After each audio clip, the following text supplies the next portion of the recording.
Assalamualaikum warahmatullahi wabarakatuh. Halo semuanya, perkenalkan nama saya Lutfia Zahra. Saya dari kelas 12 IPS 2. Oke, kali ini saya akan membahas presentasi yang berjudul Menghindari Perilaku Tercela. Sebelum itu teman-teman pasti pernah banget atau pernah merasakan ketika kita sedang bersosialisasi, kita merasakan ada beberapa sifat antara manusia satu dengan manusia lainnya tuh berbeda. Oke, di antaranya perilaku tercela. Yang pertama, kita akan membahas kita akan membahas 3 perilaku teman-teman. Yang pertama nifak, kedua keras hati, dan ketiga ghodab. Kita telah satu persatu ya teman-teman. Oke, dari nifak. Pengertian nifak ini secara bahasa, nifak berasal dari kata nafiqah yang artinya salah satu lubang tempat keluarnya yarbu atau hewan sejenis tikus. Selain itu, nifak juga berasal dari kata nafak, yaitu lubang tempat bersembunyi. Sementara itu, menurut istilah, nifak ini adalah sikap yang tidak menentu, tidak sesuai dengan ucapan dan perbuatannya. Intinya gini teman-teman. Nah, perbuatan si nifak ini tuh biasanya tidak sesuai dengan yang dia ucapkan, perbuatannya nggak sesuai dengan apa yang dia ucapkan gitu teman-teman. Nah, yang kedua, keras hati. Perilaku keras hati ini menurut etimologis atau secara bahasa Arab, qalbun itu tuh berasal dari kata qalbun qaswah yang artinya kekerasan hati atau kebengisan. Secara terminologis, keras hati ini adalah sikap hati yang tidak melemah, tunduk atau lunak terhadap nasihat dan pelajaran, padahal telah melihat tanda-tanda kebesaran atau menerima ujian Allah Subhanahu wa taala. Jadi intinya keras hati ini tuh walaupun sudah dinasihati baik secara agama, perilaku keras hati ini tuh tetap kekeh pada pendiriannya yang salah itu teman-teman. Oke, selanjutnya perilaku ghodab. Ghodab atau secara bahasa berarti marah atau pemarah. Si ghodab ini juga bisa diartikan sebagai suatu emosional yang gejolak atau gejolak kalbu yang disebabkan oleh tersentuhnya jiwa spiritual seseorang. Jadi intinya pelaku ghodab ini jiwanya tuh gampang tersentuh emosional yang tinggi. Dikit-dikit dia marah, dikit-dikit dia emosi gitu teman-teman. Setelah kita tahu pengertian dari 3 perilaku tersebut, kita wajib tahu selanjutnya teman-teman. Oke. Yang pertama kita akan membahas nifak.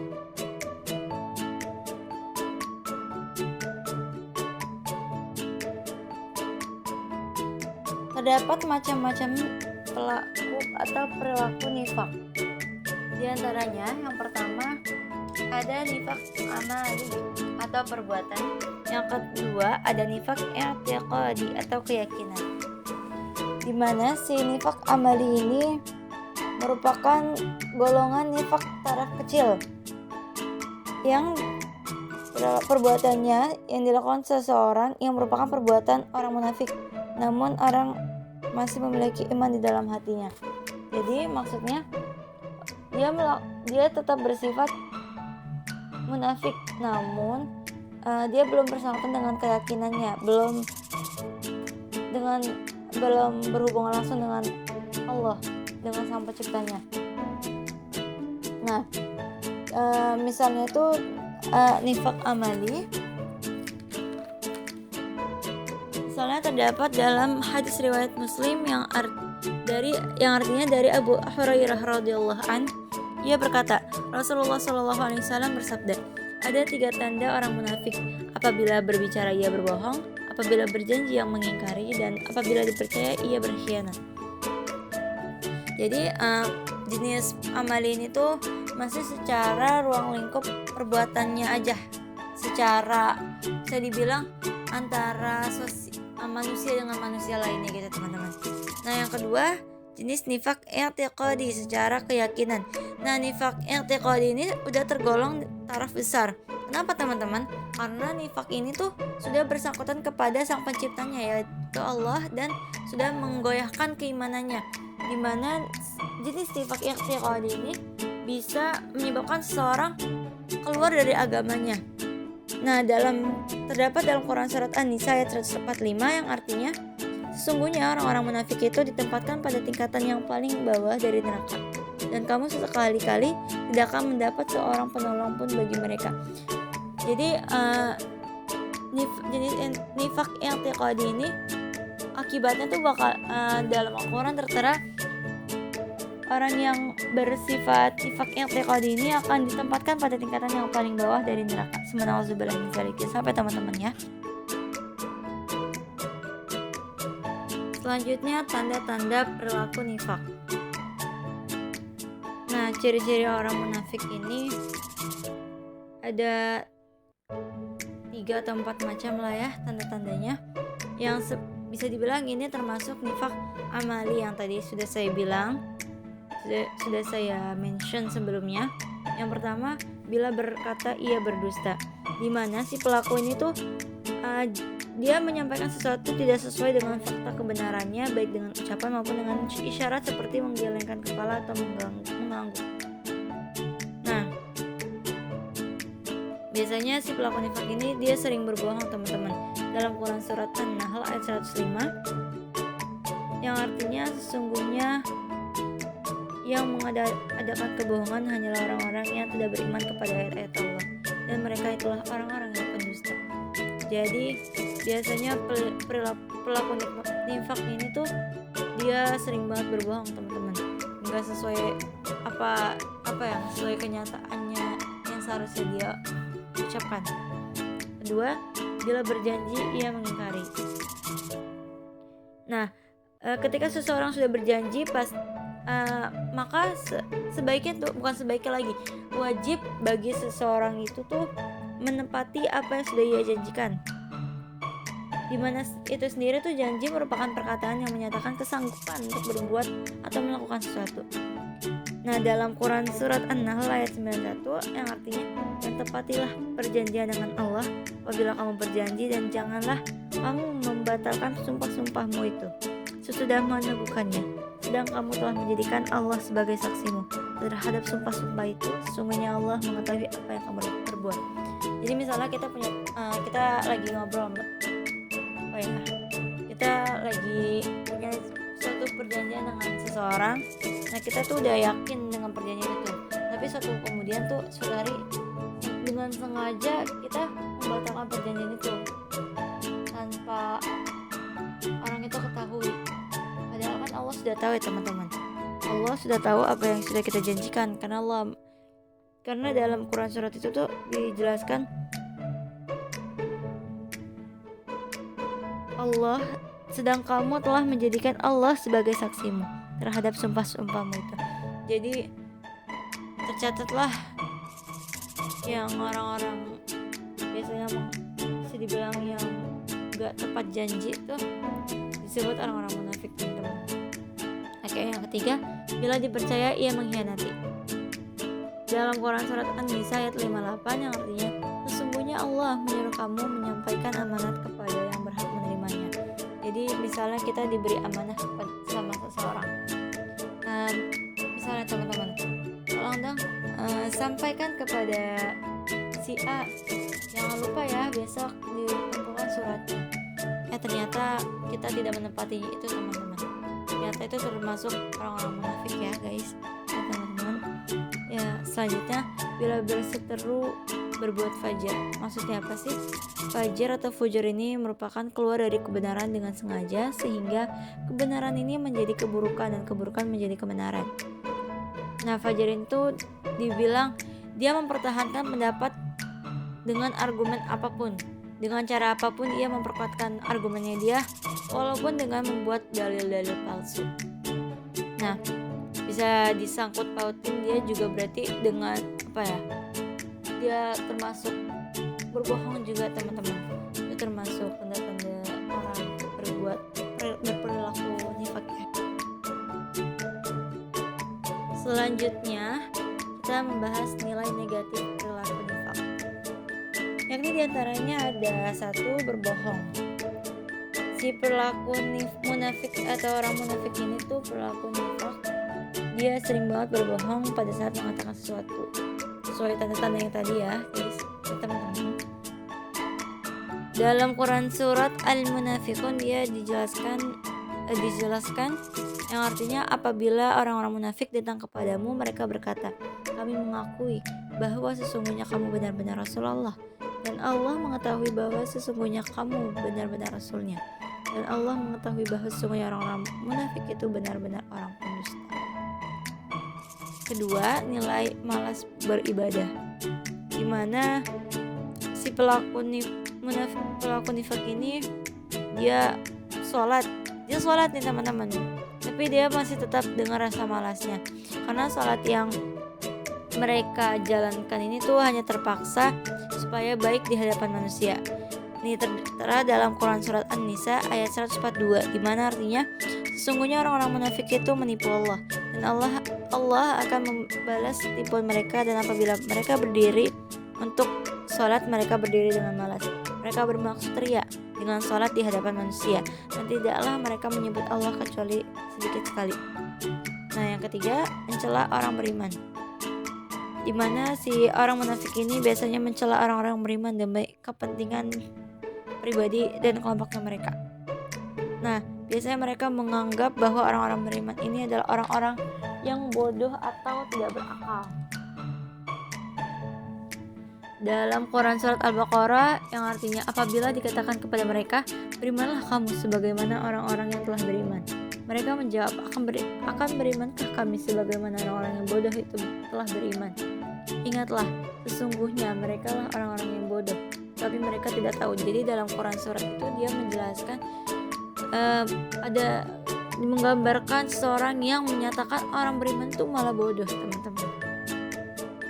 Nah, selanjutnya yang keempat, menganggap selain Allah ada penolong dan pemberi kemuliaan.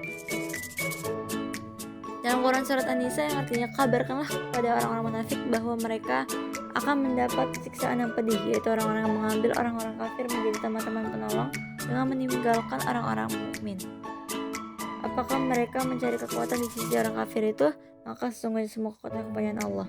Dalam Quran surat An-Nisa tersebut itu dimention sesungguhnya semua kekuatan kepunyaan Allah. Tapi si orang munafik ini biasanya menganggap bahwa ada penolong lain selain Allah gitu. Sebenarnya temannya siapa ya? Oke, yang kelima, mengaku sebagai pelaku kebenaran. Jadi dimana orang munafik ini tuh biasanya menganggap dianya tuh selalu benar, gak mau mendengar nasihat orang lain. Yang keenam, bermanis lidah. Biasanya si pelaku nifak ini biasanya dia pintar banget berbohongnya, kayak bermanis, kayak ucapannya menarik supaya orang yang dia bohongin itu percaya, teman-teman. Nah, selanjutnya pelaku perbuatan jelek.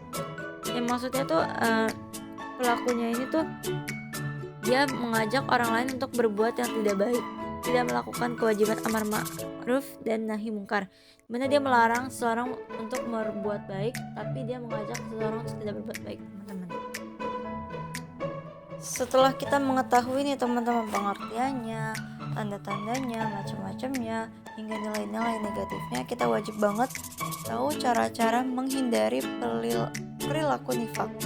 Di antaranya bersikap jujur, bersikap amanah, meneguhkan perjanjian, dan mengembangkan rasa tanggung jawab.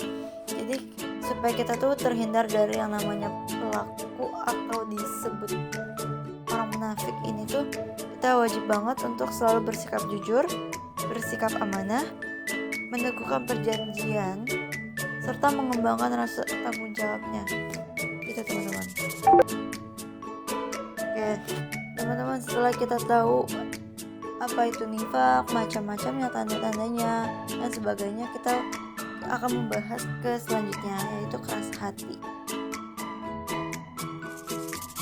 Nah, seperti kita balikan lagi nih ke pengertian. Keras hati itu kan orang-orang yang susah untuk dinasihati, atau sudah keras lah hatinya ya. Nah, di sini ada beberapa ciri-ciri orang keras hati. Saya mengambil poin yang kedua ya. tidak lagi merasa tersentuh saat mendengar ayat-ayat Al-Quran, baik ayat-ayat janji kebenaran atau ayat-ayat ancaman siksa. Bahkan si yang memiliki keras hati itu sudah lalai membaca Al-Quran. Alhamdulillah teman-teman. Jadi keras hati ini tuh bisa kita ambil contoh ketika azan sudah berkumandang, tapi gimana hatinya tuh nggak tergerak untuk segera ke masjid atau segera sholat tanpa ada keperluan yang mendesak gitu. Jadi itu termasuk ciri-ciri orang keras hati ya teman-teman. Selanjutnya bisa dipahami lagi teman-teman. Nah setelah kita tahu nih teman-teman gimana sih ciri-cirinya orang keras hati, kita wajib banget untuk mengetahui cara-cara untuk menghindari dari perilaku keras hati tersebut. Nah dari poin-poin yang saya letakkan situ tuh intinya tuh kita wajib banget untuk selalu menguatkan keimanan kita loh, ibarat kita mencharge baterai yang sudah lemah.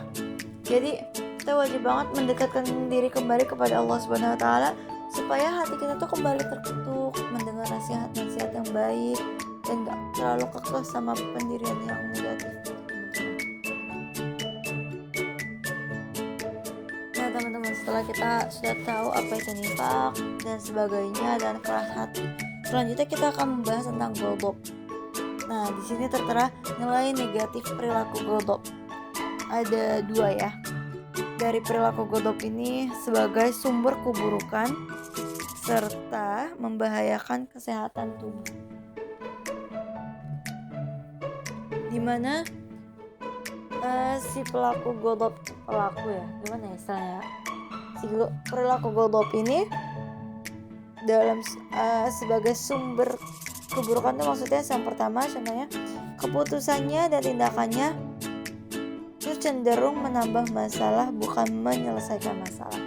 Jadi pasti teman-teman pernah merasa ketika kita sedang marah tapi kita malah memutuskan suatu pernyataan, suatu keputusan kita putuskan dalam kondisi marah.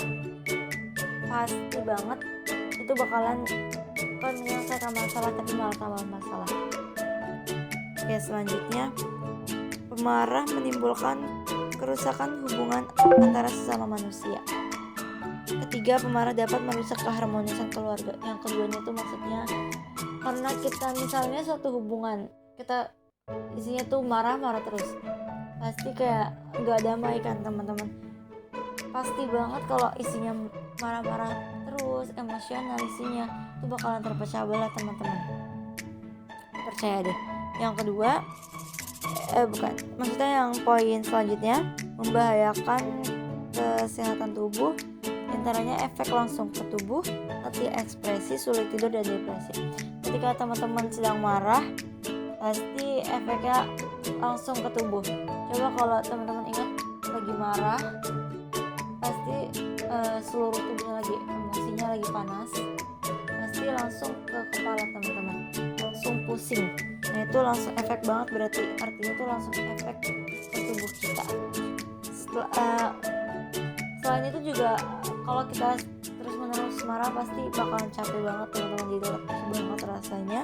Selanjutnya bakalan susah tidur dan bahkan bakalan menyebabkan depresi kalau sudah tingkat tinggi banget tuh ghadabnya.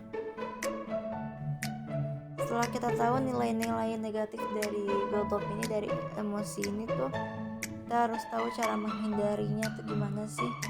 Nah diantaranya meredamkan rasa marah dengan cara menahan diri, istighfar, membaca ta'awudz, berwudu, mengubah posisi, berdiam diri maupun memberi maaf.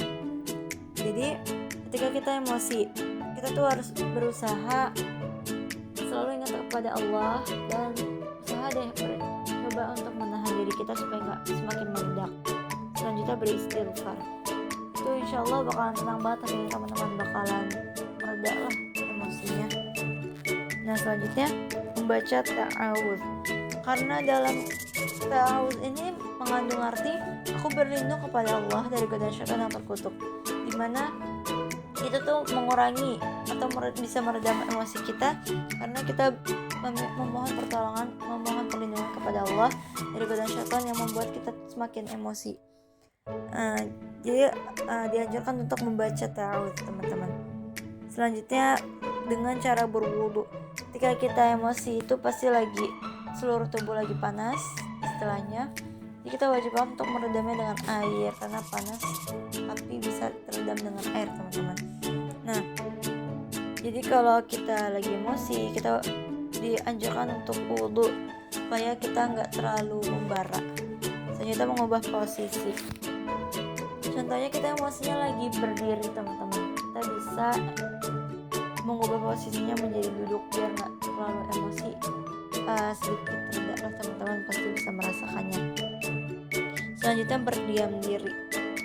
Seperti menahan diri ya, teman-teman. Nah, jadi intinya ketika kita golop itu, ketika marah, kita usahakan diri untuk selalu menahan diri kita. Diam aja dulu, kan juga bakalan reda. Kita evaluasi dulu, kita redakan sampai benar-benar tenang. Selanjutnya memberi maaf ketika kita marahnya karena selaikan sama teman. Kalau kita yang marah pasti itu juga berakibat negatif juga ke kita, jadi kita kepikiran terus, overthinking. Itu nggak baik buat kesehatan, teman-teman. Oke, sekian dulu ya penjelasan dari saya. Mohon maaf bila ada kata-kata yang kurang dipahami sama teman-teman. Wabillahi taufiq wal hidayah. Wassalamualaikum warahmatullahi wabarakatuh.